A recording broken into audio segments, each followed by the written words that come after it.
Hai Sobat Konseling ID, kembali lagi di Rumah Konseling ID. Kali ini kita akan membahas tentang atichifobia.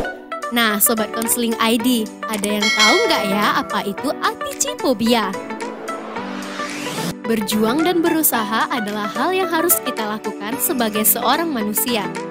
Karena setiap kali kita berjuang dan berusaha, pastinya kita memiliki harapan dan capaian tersendiri atas jerih payah dan usaha yang kita perbuat. Ada yang berjuang dalam bentuk kompetisi, pelajaran, ada yang berjuang untuk jodohnya, dunia pekerjaan, dan karir, hingga kehidupan sosial.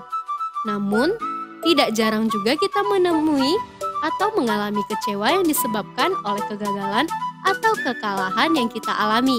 Tentu ketika sobat berjuang dan mengalami hal tersebut, banyak dari kita yang berpikir bahwasanya usaha dan kerja keras kita sudah kita kerahkan secara maksimal. Dampaknya tidak sedikit. Ada orang yang patah semangat atau menyerah di kemudian harinya. Ada yang takut kalah ketika ingin menghadapi sebuah peristiwa, sehingga orang tersebut malah menghindarinya atau tidak mengambil kesempatan tersebut dikarenakan takut akan kegagalan. Ini dikarenakan ada sebagian orang yang menganggap bahwasanya kegagalan adalah sumber ketakutan terbesar mereka. Rasa takut berlebihan terhadap kegagalan inilah yang dinamakan dengan atichifobia. Atichifobia adalah seorang yang mengalami fobia terhadap ketakutan luar biasa yang disebabkan oleh sebuah kegagalan yang tidak rasional dan terus-menerus. Ketakutan akan kegagalan akan menjadi bagian dari gangguan mood hingga gangguan kecemasan. Dampak atau respon negatif terhadap sesuatu yang dilakukan akan menimbulkan pukulan mental maupun fisik yang mendalam bagi penderita.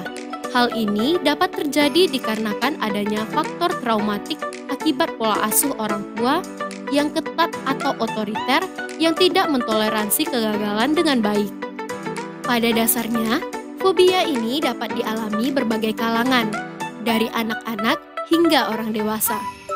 Anak-anak dengan gangguan kecemasan ini pada umumnya tidak dapat berkembang dengan baik, akibat takut mencoba hal-hal baru dan sulitnya mengeksplorasi diri.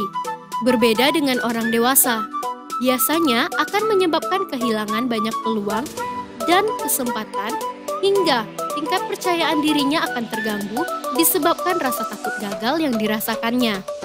Contoh atichifobia adalah merasa tidak berguna dan tidak mampu mengatasi sesuatu, selalu ingin mencoba dan melakukan banyak hal tetapi takut akan sesuatu, selalu menunda-nunda pekerjaan, gugup dan merasa tidak percaya diri bertemu dengan orang baru. Dalam kondisi yang memprihatinkan dapat menyebabkan pusing, sakit kepala, tremor, berkeringat, sesak nafas, hingga sakit perut.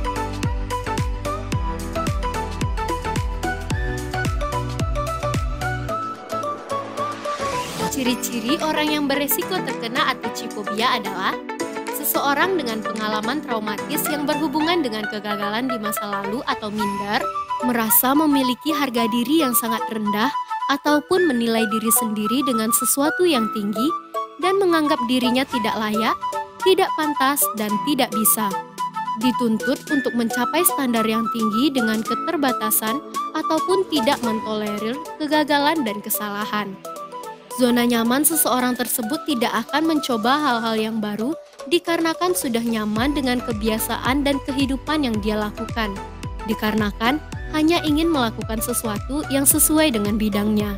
Banyak orang yang menyepelekan bahkan tidak sadar bahwa ini merupakan gangguan mental. Takutan yang timbul berlebihan dan tidak wajar sebenarnya adalah sugesti negatif yang masuk ke dalam pikiran bawah sadar. Beberapa gejala pada umumnya adalah sebagai berikut: depresi hingga susah tidur, mengisolasi diri, merasa lemah, serangan panik, sulit mengendalikan emosi, denyut jantung meningkat, mual, sakit kepala, kehilangan nafsu makan, dan banyak berkeringat. Fobia ini berkaitan erat dengan peran lingkungan dan pola asuh orang tua. Banyak dari mereka baru menyadari ketika dewasa bahwa mereka mengalami atichifobia. Meski tidak berbahaya, atichifobia tetap harus ditangani sesegera mungkin. Secara umum, Tujuan penanganan atichifobia adalah untuk meningkatkan kualitas hidup penderitanya. Ada beberapa pilihan yang dapat sobat lakukan untuk mengatasi atichifobia. Yang pertama adalah psikoterapi. Seseorang dengan gangguan kecemasan ini sebaiknya akan dirujuk ke profesional kesehatan mental atau psikoterapi. Terapi yang diberikan secara berulang-ulang dan bertahap dengan tujuan merubah pola pikir atau respon seseorang terhadap keadaan yang ditakutinya. Yang kedua adalah merubah gaya hidup. Peran lingkungan dan gaya hidup berpengaruh terhadap pola pikir seseorang, terutama ketika mengurangi fobia. Lakukanlah hal-hal yang positif yang dapat merubahmu menjadi lebih baik, seperti mendekatkan diri kepada Tuhan, berolahraga dengan teratur, melakukan kegiatan sosial, hingga menghadiri kegiatan forum diskusi atau seminar. Nah, Sobat Konseling ID, sekian dulu informasi mengenai atichifobia. Sampai jumpa pada video-video informatif Rumah Konseling ID berikutnya. Bagi Sobat yang ingin mengetahui lebih lanjut, silakan ikuti sosial media rumahkonseling.id, di Instagram rumahkonseling.id, dan website rumahkonseling.id. Sayangi dirimu, sayangi jiwamu. Salam Sobat Konseling.